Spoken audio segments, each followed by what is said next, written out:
Hello friends, welcome to Arts Info. मेरा नाम रीता चौधरी। आशा करती हूँ आप सभी लोग स्वस्थ होंगे, अच्छे होंगे। ऐसे ही अपना और अपने परिवार वालों को ध्यान रखें, स्वस्थ रहें, चरम मस्त रहें। आज का वीडियो एम्स की एग्ज़ाम के एमसीक्यूज़ के ऊपर है। इससे पहले भी मैं बहुत सारे एमसीक्यूज़ के वीडियो और थ्योरी यूट्यूब पे डाल चुकी हूँ और टेलीग्राम चैनल पर भी बहुत सारे आपको एमसीक्यूज़ और थ्योरी मिल जाएगा। अगर आप दोनों जगह से इन सारी चीज़ों को पढ़ते हैं। और टेलीग्राम पे तो मैंने बहुत सारी चीज़ें ऐसी भी डाली हुई हैं जो मैं ये टाइम कमी की वजह से यूट्यूब पे नहीं डाल पाई हूँ, लेकिन वहाँ ज़रूर शेयर की हैं। तो अगर आप टेलीग्राम चैनल के मटेरियल को और यूट्यूब के मटेरियल को दोनों को पढ़ते हैं तो आपका डायलिसिस से रिलेटेड जो एग्ज़ाम है वो 100% क्वालिफाई होगा, लेकिन उसके लिए आपका डेडिकेशन चाहिए। साथ के साथ मैं कोशिश कर रही हूँ कि डायलिसिस से रिलेटेड भी जो टॉपिक्स होते हैं उनको भी मैं टाइम निकाल के कवर करूँ आप लोगों के लिए, जिससे कि आपको कहीं और जाने की ज़रूरत ना पड़े। ठीक है, तो शॉर्ट वीडियो के लिए आप मेरा इंस्टा ज्वाइन कर सकते हो। टेलीग्राम का लिंक मैंने डिस्क्रिप्शन में दे दिया है, तो डिस्क्रिप्शन में जाके लिंक ओपन करके आप मेरा डायरेक्ट टेलीग्राम चैनल ज्वाइन कर सकते हैं। वहाँ पर मैं वैकेंसीज़ भी डालती हूँ टेलीग्राम पे, तो वो आपके लिए फ़ायदा ही करेगा, नुकसान नहीं करेगा। तो स्टार्ट करते हैं आज का वीडियो। सबसे पहला क्वेश्चन है, the patient suffering from which problem if the patient pass lot of dilute urine and drink a lot of water but does not have glycosuria. मतलब पेशेंट ये कह रहा है कि पेशेंट किस प्रॉब्लम से सफ़र कर रहा है। यदि पेशेंट बहुत ज़्यादा यूरिन पास कर रहा है, ठीक है, डाइल्यूट यूरिन, ठीक है, डाइल्यूट यूरिन पास कर रहा है और साथ में क्या कर रहा है, वो पानी भी बहुत पी रहा है, ठीक है, लेकिन उस पेशेंट को ग्लाइकोसूरिया नहीं है, मीन्स डायबिटीज़ वगैरह ऐसा कुछ नहीं है। तो ये प्रॉब्लम किससे जुड़ी है? तो इसमें लिखा हुआ है कि टाइप 1 डायबिटीज़ मेलिटस से, या पिट्यूटरी मेलिटस से, या डायबिटीज़ इंसिपिडस से, या टाइप 2 डायबिटीज़ मेलिटस से। तो देखिए इसका जो आंसर होगा वो क्या होगा, सी, डायबिटीज़ इंसिपिडस। डायबिटीज़ इंसिपिडस जो है इसमें क्या होता है, ये बिल्कुल भी डायबिटीज़, नॉर्मल जो डायबिटीज़ होती है, देखिए दो तरह की डायबिटीज़ होती हैं, एक डायबिटीज़ मेलिटस होती है और दूसरी डायबिटीज़ इंसिपिडस। डायबिटीज़ इंसिपिडस जो होती है ये किससे रिलेटेड है, फ्लूइड से रिलेटेड है, मतलब पानी से रिलेटेड है, और ये क्या है, फूड से रिलेटेड है, मेलिटस। तो नॉर्मल जिन लोगों में आप सुनते हैं कि भाई इसको डायबिटीज़ हो गया, वो क्या है, डायबिटीज़ मेलिटस, जिसमें कि जब भी ग्लूकोज लेवल कम होगा तो आपको खाना पड़ेगा, हाई होगा तो आपको कार्ब्स वगैरह ये सब बंद करने होते हैं।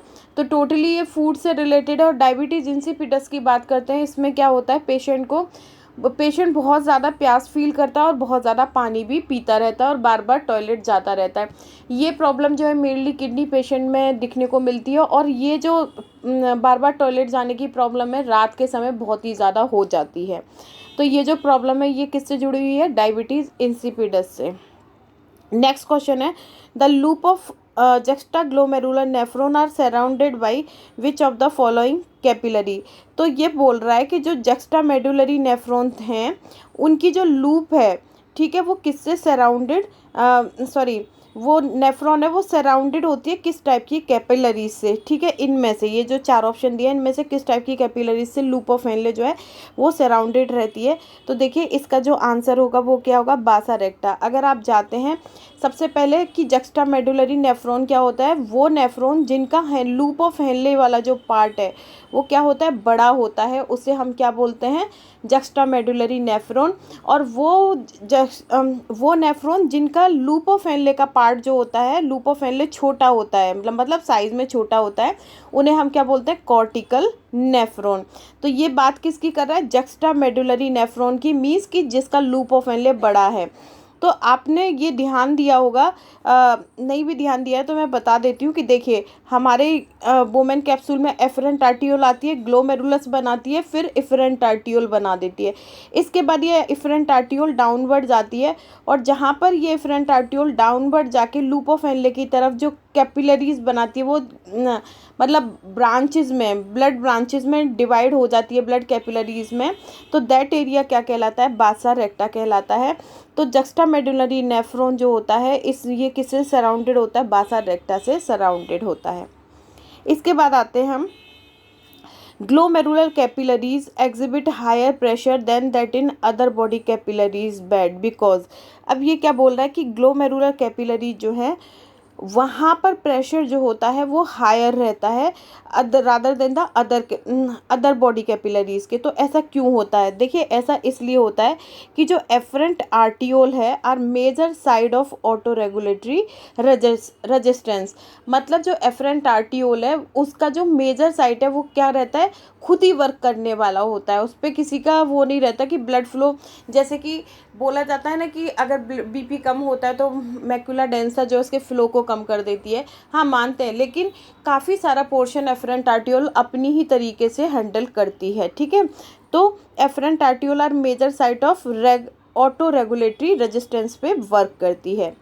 नेक्स्ट क्वेश्चन है, अ पेशेंट वेट गेन, अगर किसी पेशेंट का वेट गेन 2.5 kg है सिंस द लास्ट हीमोडायलिसिस, मतलब लास्ट जो हीमोडायलिसिस का ट्रीटमेंट हुआ था उसके अकॉर्डिंग किसी पेशेंट का जो वेट गेन है वो कितना है, 2.5 kg।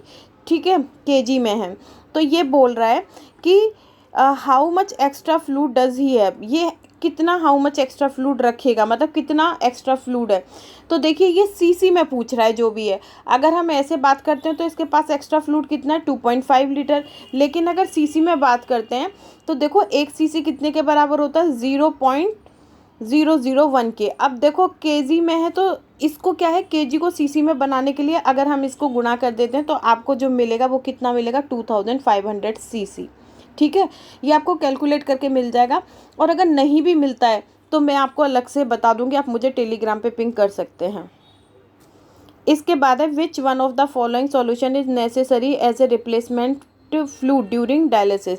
देखो, अब इसमें से क्या कह रहा है कि जब ड्यूरिंग डायलिसिस कौन सा रिप्लेसमेंट फ्लूड है जो बहुत ज़्यादा नेसेसरी होता है। जैसे कि मानिए किसी पेशेंट को हाइपोटेंशन में चला गया तो हम उसे कौन सा रिप्लेसमेंट सॉल्यूशन चढ़ाएंगे, किसी को हाइपोटेंशन होता है तो मोस्ट प्रोबेबली उसे डेक्सट्रोज भी हो जाता है, मतलब उसका डेक्सट्रोज लेवल भी कम हो जाता है, मीन शुगर लेवल भी कम हो जाता है, तो हम ये डेक्सट्रोज भी चढ़ाते हैं उसको। ठीक है, सेलाइन भी चढ़ाते हैं। लेकिन मोस्टली हम किस परसेंटेज की सेलाइन को प्रेफर करते हैं ड्यूरिंग डायलिसिस, 0.9% सेलाइन। तो मोस्टली जो रिप्लेसमेंट सॉल्यूशन है जो डायलिसिस में यूज़ किया जाता है वो क्या है, 0.9% सॉल्यूशन। देन है, aluminium toxicity is a aluminium toxicity is a resulting from the use of. Aluminium toxicity जो होती है ये किसका रिजल्ट है, जिसको कि हम कंजप्शन करें तो उससे हमें एल्युमिनियम टॉक्सिसिटी हो जाएगी। तो देखिए, इसमें से अनप्यूरिफाइड वाटर, कैल्शियम और एम्फिजल, ये सारे के सारे किसके कॉज हैं, एल्युमिनियम टॉक्सिसिटी के कॉज हैं। नेक्स्ट क्वेश्चन है, how much urea excreted out per day, कितना यूरिया बॉडी से जो है पर डे निकलता है। वैसे तो कंजप्शन के ऊपर है कि कितना प्रोटीन वगैरह हम ले रहे हैं, लेकिन नॉर्मल बात कर रहे हैं कि अगर कोई नॉर्मल खाना खाता है तो उस केस में 28 ग्राम जो है यूरिया पर डे एक्सक्रीटेड होता है। नेक्स्ट है, haematuria is least likely to occur in. Haematuria जो होता है वो जनरली किस में अकर होता है, तो ये हिमेचूरिया इज़ लीस्ट लाइकली, बहुत ही कम जो अकर रहता है वो कहाँ है, मिनिमल चेंज डिजीज़ में। अब मिनिमल चेंज डिजीज़ क्या है, इसके ऊपर मैं अलग से वीडियो लेकर आऊँगी, तब आप पढ़ सकते हैं, क्योंकि अगर मैं यहाँ बताने लगी तो वीडियो बहुत लॉन्ग हो जाता है। Next question, why we used sodium diluted bath में predispose the patient to. हम सोडियम बाथ जो होता है हम उसको क्यों यूज़ करते हैं, प्री डिस्पोज टू पेशेंट। ठीक है, तो इसका जो रीज़न है वो क्या है, इसका रीज़न ये है हाइपरटेंशन के लिए, थ्रस्ट के लिए एंड फ्लूइड ओवरलोड। ठीक है, तो why we use sodium diluted bath में predispose to the patient, हम क्यों यूज़ करते हैं, hypertension, thirst and fluid overload. इन सब का जो आंसर होगा वो क्या होगा, इसका answer all of the above.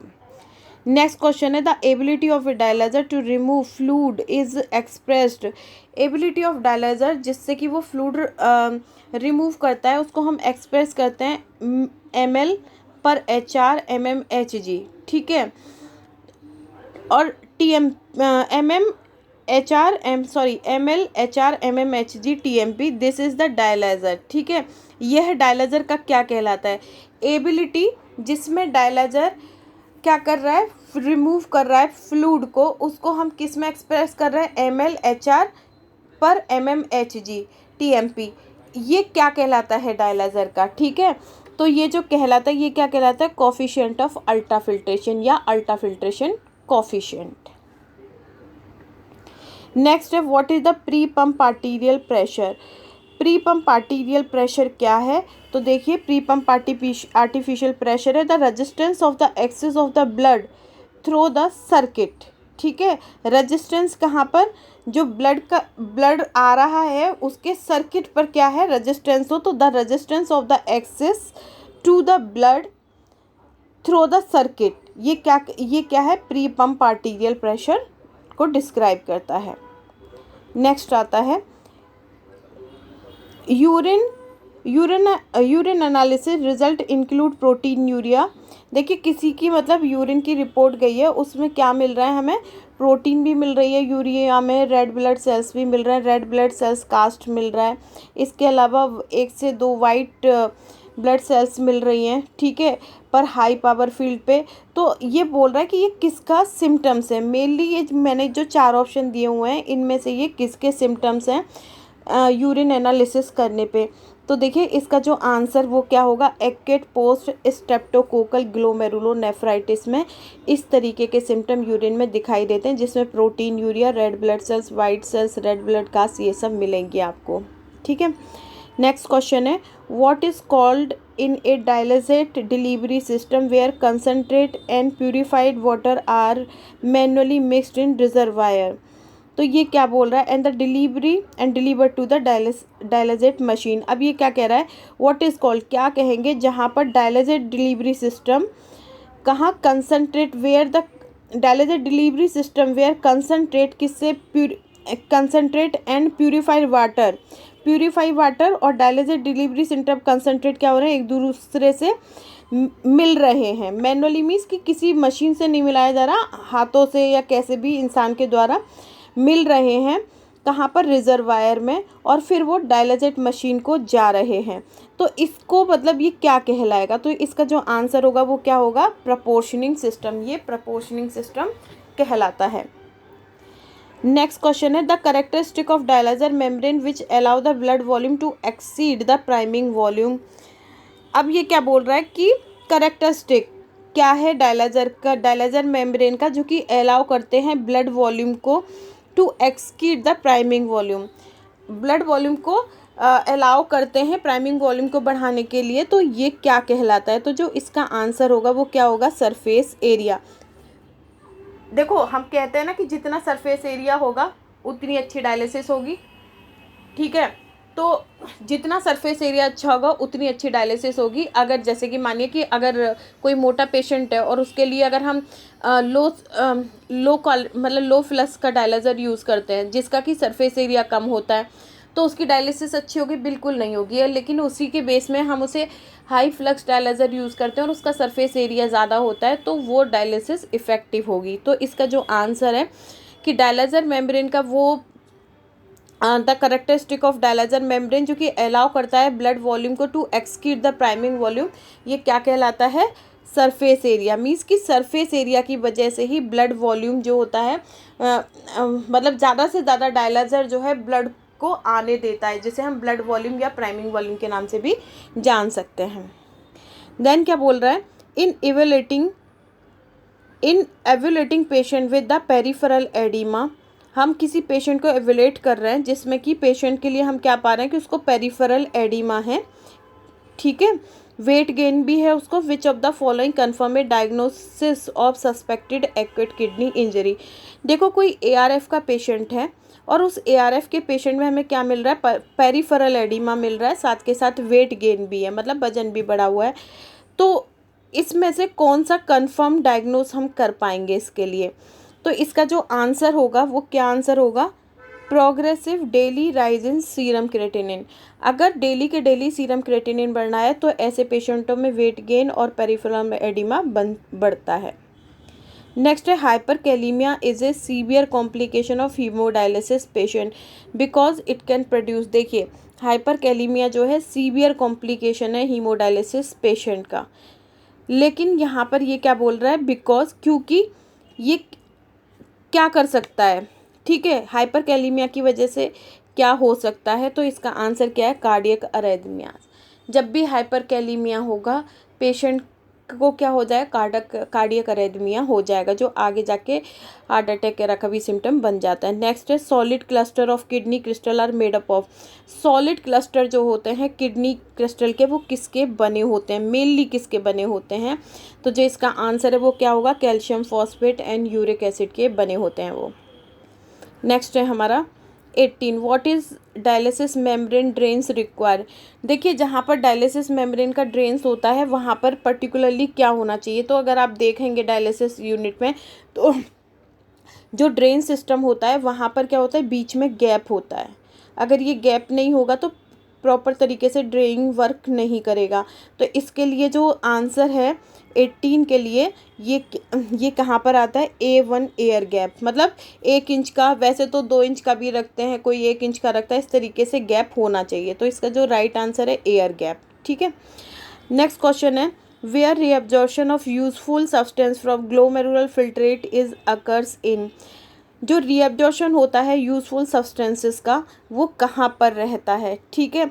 तो रीअब्जॉर्प्शन जो होता है यूजफुल सब्सटेंसेस का, वो कहाँ पर रहता है, हमारा प्रॉक्सिमल कॉन्वोल्यूटेड ट्यूब्यूल में। नेक्स्ट क्वेश्चन है the acid storage tank for concentrate should be. Acid storage tank जो होता है वो कंसनट्रेट हो, acid storage tank for concentrate should be. देखिए कोई एसिड स्टोरेज टैंक है जो किसके लिए, कंसनट्रेट के लिए, उसके लिए हमें क्या करना चाहिए डेली में। तो उसके लिए जो हमें देखना है वो क्या करना है, हमें इसका जो आंसर होगा वो क्या होगा, डी। हमें उसको प्रॉपरली क्या करना है, चेक भी करना है, रेगुलरली प्रॉपर कंटेंट को रेगुलरली चेक करना है, टेस्टेड करना है, साथ के साथ उसको क्लियरली मार्क्ड भी करना है। तो जो 20 का आंसर होगा वो क्या होगा, डी। नेक्स्ट हमारा जो क्वेश्चन है वो क्या है, what is the purpose of rinsing of haemodialysis machine with an acetic solution such as citric और विनेगर। देखो डायलिसिस मशीन के रिंसिंग का जो प्रोसीजर है, ये क्या बोला, what is the purpose, haemodialysis machine को रिंस करने का पर्पज़ क्या है, किससे, एसिड सॉल्यूशन से या सिट्रिक विनेगर से। तो अगर आप इसका जो आंसर देखते हैं तो इसका जो आंसर क्या है, रिंस आउट ऑफ केमिकल को आउट करने के लिए, disinfect the machine, yes, prevent the participate. क्योंकि हम ये एसिड सॉल्यूशन को, जैसे सिट्रिक एराइन को, हम किसके लिए यूज़ करते हैं, जो भी स्केलिंग हो वो क्या हो जाए, निकल जाए, गंदगी अगर कहीं जमी हो, कोई भी परत जमी हो वो निकल जाए। तो जो इसका जो राइट आंसर है 21 का, वो क्या होगा, all of the above. Next है हमारा the surface area of hollow fibre dialyser is determined by the. Surface area जो होता है वो हॉलो फाइबर डायलाइजर का, वो किससे डिटरमाइन होता है। तो जो सरफेस एरिया जो होता है हॉलो फाइबर डायलाइजर का, वो लेंथ से भी डिटरमाइन होता है, इनर डायमीटर से भी डिटरमाइन होता है, नंबर ऑफ फाइबर। तो इसका जो आंसर क्या होगा, ऑल ऑफ द एबव, और इसका भी answer all of the above. तो ये था आज का वीडियो। अगर पसंद आए तो प्लीज़ लाइक करें, शेयर करें, कमेंट्स करें और चैनल को सब्सक्राइब करना ना भूलें। Thank you.